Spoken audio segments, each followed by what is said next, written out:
Masuknya Jepang ke wilayah Indonesia setelah berhasil mengalahkan Belanda pada 28 Februari 1942, awalnya disambut gembira oleh Indonesia dengan mengkampanyekan slogan 3A, Jepang Cahaya Asia, Jepang Pelindung Asia, dan Jepang Pemimpin Asia. Jepang dianggap saudara sesama Asia yang membantu mengusir kolonial Belanda.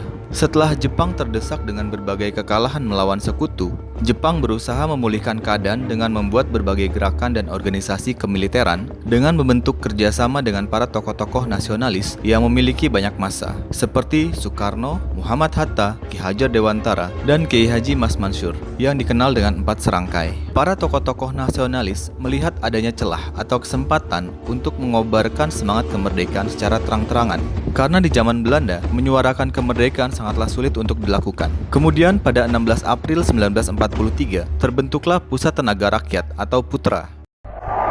Saudara-saudara, sekali lagi, jawabnya haruslah, aku seorang putra. Oleh karena aku tidak mau bernama anak yang durhaka. Saudara-saudara, sekarang saya ajak bersorak 3 kali.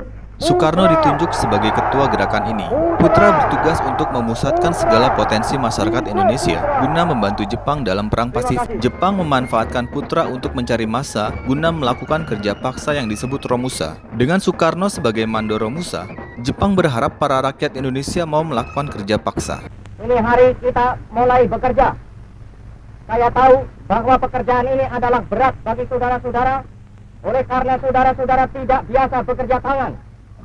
Tetapi jikalau saudara ingat akan hebatnya korbanan yang dikerjakan oleh prajurit-prajurit Dainoton dan prajurit Indonesia di medan peperangan, dan ingat akan hebatnya korbanan Romusa biasa, maka saudara-saudara tidak akan memandang berat akan pekerjaan itu.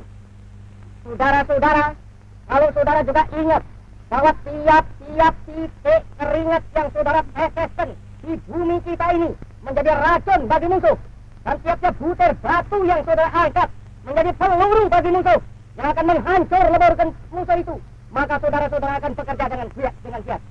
Marilah saudara-saudara kita mulai bekerja. Sekarang tepalkan saudara punya tangan semuanya.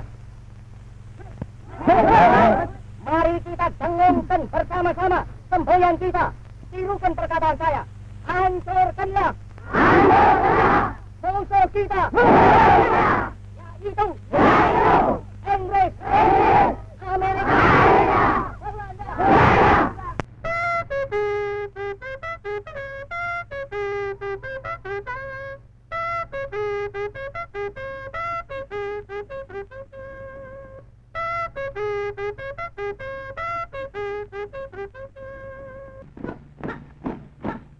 Dengan mengikuti kebijakan Jepang, Soekarno diizinkan masuk ke radio-radio, media berita, dan banyak dikasih panggung oleh Jepang untuk melakukan orasi kebangsaan. Salah satu bentuk kerja Romusa yang dimotori oleh Soekarno adalah pembuatan jalur kereta api sepanjang 89 km dari Suketi di Pandeglang menuju tambang batubara di Bayah, Banten Selatan. Ratusan ribu Romusa dikerahkan untuk pembangunan ini. Para pekerja Romusa dipekerjakan untuk pembangunan segala sesuatu yang dibutuhkan oleh Jepang dalam menyokong Perang Pasifik, seperti jalur kereta api, landasan udara darurat, dan lain-lain.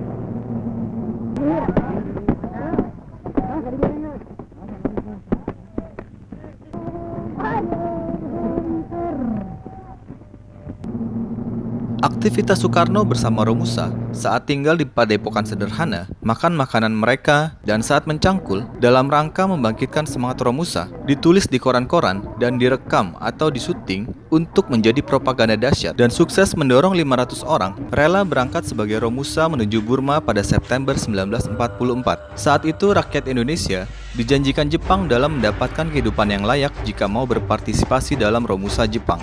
Namun kenyataannya jauh dari semua itu. Kelak sejarah mencatat, Romusa yang dikirim ke Burma mayoritas meregang nyawa. Sementara, jumlah korban Romusa dalam pembangunan rel kereta api Saketi Bayah diperkirakan mencapai 93.000 jiwa. Dalam biografi buku Bung Karno Penyambung Lidah Rakyat Indonesia yang ditulis Cindy Adam, Soekarno memang mengetahui itu semua dengan hati yang remuk. Aku membuat perjalanan ke Banten untuk menyaksikan tulang-tulang kerangka hidup yang menimbulkan belas. Bahkan Soekarno tahu para pekerja yang dikirim ke Burma banyak yang meninggal dunia dengan cara yang mengenaskan. Ada yang meninggal dunia karena kelaparan, disiksa, dipenggal kepalanya, dan meninggal dunia dalam gerbong kereta yang ditutup berisi ribuan para pekerja Romusa. Namun apa yang dilakukannya merupakan jalan yang harus diambil saat itu. Karena keadaan bangsa yang dicintainya itu tidak mungkin untuk mampu mengalahkan tentara Jepang. Karena tidak adanya keahlian militer dan tidak memiliki senjata. Hal ini bagi Soekarno tidak ada pilihan lain, yakni dengan terpaksa harus mengikuti kepentingan Jepang dengan pengorbanan rakyat.